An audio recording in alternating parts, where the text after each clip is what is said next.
there, and welcome to this Wednesday Word of Wisdom. Now, before we really dive right in, make sure you subscribe to my YouTube channel. You can follow me on Facebook, on Instagram, on Twitter. I also have a blog and a podcast. I hope I see you there. All right, now let's dive in. For anybody who's been following me for any period of time, last week I talked to you about focus and how important it is for us to become aware of what it is that we're focusing on. Because what we focus on is what we feel, and what we focus on grows. And it really does determine the trajectory of our day, our week, our world, our life. So today I just wanted to take that same principle and talk to you about how what you focus on in your relationship is going to be critical to the health and well-being of that relationship. You see, in our relationship, what happens is at the very beginning, we're all head over heels about that person that we're with. All we can see is their good qualities, the traits that we just absolutely adore about them. And we basically write off or kind of ignore any of the traits that we don't necessarily like. And we're just like, meh, those are not a big deal. And we're happy and we're overjoyed and we just want to spend all of our time with that person. And as time goes on and we get a little bit more comfortable and the level of our need meeting and needs being met start to shift and change, so does our focus. And which parts of that person that we've chosen, that partner, which pieces about them that we are focusing in on. And we can start to look at all the areas where they're dropping the ball and the things that we don't like. You know, maybe we hate the way that they load the dishwasher or the way they brush their teeth. And all of a sudden our focus is on these trivial little things that are now starting to drive us crazy. They're annoying us. They're these little aggravations that start to change how we see our partner. And in much the same way in our personal lives, what we focus on grows, and what we focus on we feel. If we're really focusing on those negative aspects, we're gonna start to feel more negative towards our partner. When they come through the door after work, we're less likely to greet them. When we go to bed at night, we're kind of like, whew, the day is over. When we wake up in the morning, our whole world is being impacted by that focus of what we are choosing to look at in the relationship. And before we know it, that's all we can see is that negative. And the simple shift that we have to make is to start to see our partner in a much more positive light. I did a video recently about gratitude, and I even have a simple gratitude exercise that I love to share with people.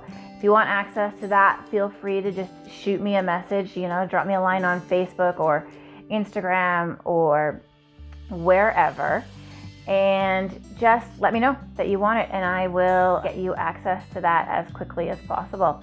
But anyway, when we start to shift our mindset, when we start to find those positive things and choose to look at our partner in a positive light and see all those little things that they do as cute and endearing like we used to when we first started dating, it completely shifts the whole environment of the relationship.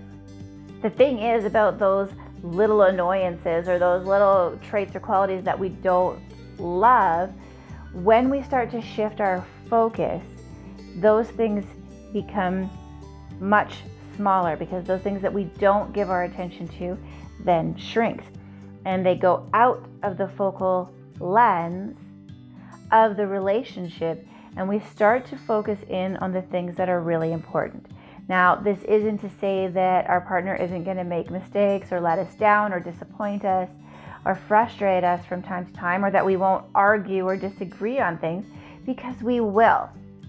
All I'm saying is that we're going to change the overall atmosphere of the relationship by choosing to see that good, choosing to see the good in our partner, choosing to see the positive aspects of our partner by stepping into that gratitude.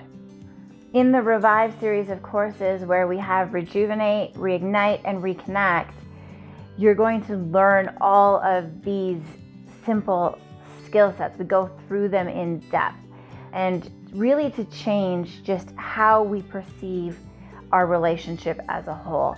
And it's such an easy, simple step for you to take in order to start to see significant changes in your relationship.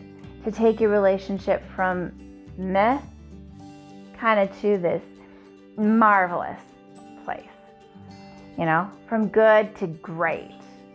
Even if you're struggling, there's some myths and mindsets and just simple tools that you can apply immediately into your relationship that will completely shift that whole atmosphere of your relationship and start to create and design that relationship of your dreams.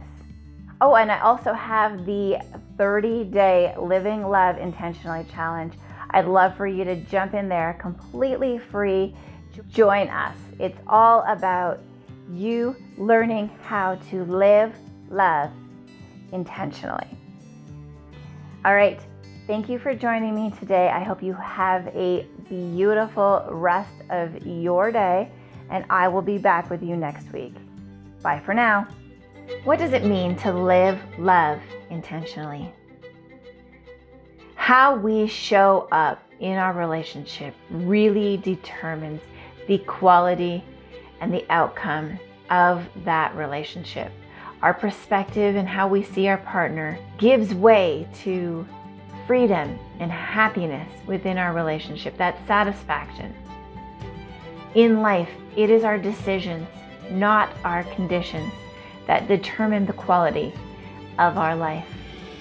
So for the next 30 days, I'm going to challenge you to live love intentionally, to take your relationship from meh to marvelous, from good to great. You know what? Even if you are struggling in your relationship right now, Living Love Intentionally Challenge is for you. You can turn that relationship upside down and see success that you had never anticipated. Rejuvenate, reignite, and reconnect. Let's learn how to live love intentionally.